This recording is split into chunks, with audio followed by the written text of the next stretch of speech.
আমরা তো সবাই চাই আমাদের বাচ্চারা খুব বড় হোক, খুব শান্তিতে থাকুক, ভালো সম্পর্ক তৈরি হোক, জীবনে একটা ভালো জীবন সঙ্গী বা সঙ্গিনী পাক। কিন্তু না জেনেই আমরা তার মধ্যে এমন একটা প্যাটার্ন তৈরি করে দিচ্ছি, যেটা কোনোদিন তাকে ভালো সম্পর্ক করতে সাহায্য করবে না। উল্টে তার সম্পর্কগুলো ভেঙে ভেঙে যাবে। আমরা যখন বাচ্চার সামনে লড়াই করি পার্টনাররা, ঝগড়া করি, আমরা হয়তো ভাবছি ঠিক আছে ঝগড়াটা ০.৫ ঘন্টা করলাম, ১ ঘন্টা করলাম, ২ দিন কথা বললাম না, ৭ দিন কথা বললাম না, আবার সবকিছু নরমাল হয়ে গেল, আবার একসাথে ঘুরছি, খাচ্ছি, ফিরছি। আপনার বাচ্চার যে অবচেতন মন না, সে বুঝলো এটা খুব স্বাভাবিক। এই লড়াই করা যায়, আবার ২ দিন পর সব ঠিকঠাক হয়ে যায়।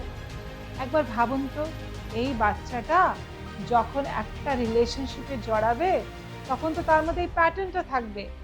কিন্তু তার পার্টনারের তো এই প্যাটার্নটা নাই থাকতে পারে। সে তো একটা শান্তিপূর্ণ পরিবার থেকে আসতে পারে। সে হয়তো এই প্যাটার্নটা শেখেইনি। তার মা-বাবা হয়তো তার সামনে কোনোদিন ঝগড়াই করেনি। তখন কি সম্পর্কটা ভালো হবে? না সম্পর্কটা ভেঙে যাবে? তাই হাত জোড় করে আপনাদের কাছে অনুরোধ করছি, বাচ্চাদের সামনে কোনোদিন লড়াই ঝগড়া করবেন না।